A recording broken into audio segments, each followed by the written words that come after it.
Assalamualaikum warahmatullahi wabarakatuh. Apa kabar anak-anak? Alhamdulillah sekarang kita ada di pertemuan yang kelima di pelajaran produk kreatif dan kewirausahaan. Di sini kita membahas materi tentang pengujian kesesuaian produk. Nah, kali ini kita mempelajari KD 3.14 yaitu menganalisis prosedur pengujian kesesuaian fungsi produk, barang atau jasa. Nah, di sini pengujian produk itu adalah pengujian sistem bertujuan untuk menemukan kesalahan-kesalahan yang terjadi pada sistem dan melakukan revisi sistem. Tapi ini penting untuk memastikan bahwa sistem bebas dari kesalahan. Maksudnya sistem ini adalah sistem untuk pengujian. Nah, kemudian menurut Somerville tahun 2001 dalam pengujian fungsi produk itu adalah satu komponen sistem yang lain untuk menjamin sistem operasi benar. Jadi dipastikan bahwa sistem operasi atau komponen sistem yang bekerja itu bekerja secara benar. Kemudian pengujian modul yang terdiri dari komponen yang saling berhubungan. Modul ini per bagian untuk pengujiannya agar validitas alat yang nanti akan beroperasi akan akurat dan valid. Kemudian subsistem yang terdiri dari beberapa modul yang telah diintegrasikan. Kemudian pengujian sistem untuk menemukan kesalahan akibat dari interaksi antara subsistem dengan interface-nya serta memvalidasi persyaratan fungsional dan non-fungsional.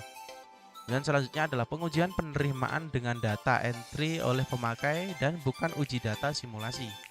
Dan yang selanjutnya adalah dokumentasi berupa pencatatan terhadap setiap langkah pengerjaan dari awal sampai akhir pembuatan program. Nah, ini adalah secara garis besar untuk pengujian sistem fungsi dari produk. Kemudian di sini dalam gambaran secara global ada 4 tahap atau 4 kegiatan dalam pengujian produk baru. Yang pertama adalah technical testing atau pengujian teknis, kemudian ada preferensi dan kepuasan, kemudian ada pengujian pasar dan simulasi, kemudian ada pengujian pasar. Nah, di sini pengujian teknis adalah pengujian atas kerja produk prototipe dapat menghasilkan sejumlah informasi penting tentang produk shelf life atau usia panjang produk, tingkat keusangan produk, masalah yang timbul pemakaian atau konsumsi yang tidak seharusnya, potensi kerusakan yang memerlukan pergantian atau jadwal pemeliharaan. Jadi di sini adalah pengujian yang secara teknis. Kemudian selanjutnya adalah pengujian untuk preferensi dan kepuasan, dipakai untuk menetapkan elemen yang akan dirancang dalam rencana pemasaran serta untuk membuat tafsiran penjualan awal produk. Jadi ini nanti yang akan menentukan kepuasan produk atau kepuasan pelanggan ketika memakai produk tersebut. Di sini ditentukan preferensi dan kepuasan. Secara umum terdapat 2 cara utama untuk dibutuhkan pengujian tipe ini, yaitu yang pertama meminta konsumen untuk menggunakan sebuah produk selama jangka waktu tertentu. Nah, baru kita meminta testimoni dan sebagainya. Dan yang kedua, ada cara di mana kemudian mereka blind testing atau yang demikian rupa sehingga konsumen dapat membandingkan berbagai macam alternatif produk tanpa mengetahui nama dan merek produsennya.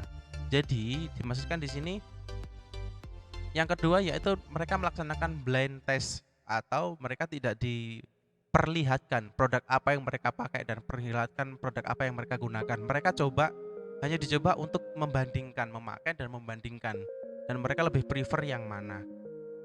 Nanti akan ditemukan sebuah keakuratan validitas dari kepuasan pelanggan. Nah, selanjutnya di sini ada simulasi pasar. Nah, di sini adalah berupa riset dengan berbagai bahan atau berbagai basis model, bisa desainer, bisa asesor, bisa litmus, bisa basis. Atau di sini yang terakhir ini adalah pengujian pasar. Nah, perusahaan akan menawarkan sebuah produk untuk dijual di wilayah pasar terbatas yang mungkin bisa dapat mewakili keseluruhan pasar. Jadi sampel-sampel pasar di bagian tertentu. Contoh ketika kita di Banyuwangi hanya ditaruh di Rogo Jampi, ditaruh di Banyuwangi Kota, ditaruh di Genteng dan pasar-pasar yang mayoritas lainnya, di mana produk tersebut nantinya akan dijual. Secara prinsip terdapat perbedaan signifikan antara metode pengujian pasar produk konsumen dan produk bisnis dan sebagainya. Nah, bisa dipahami atau mungkin jika kalian kurang paham bisa dicatat materinya dan diulang-ulang videonya, karena video pengujian ini sebenarnya lebih banyak prakteknya. Secara teori mungkin sedikit, dan pasti di sini akan banyak prakteknya karena di pelajaran ini kalian desain bagaimana caranya siswa mampu menciptakan dan memproduksi sebuah produk. Nah, jangan lupa untuk mengerjakan soalnya dan selalu cari referensi-referensi di luar. Kurang lebih dari saya mohon maaf. Billahi taufik walhidayah. Wassalamualaikum warahmatullahi wabarakatuh.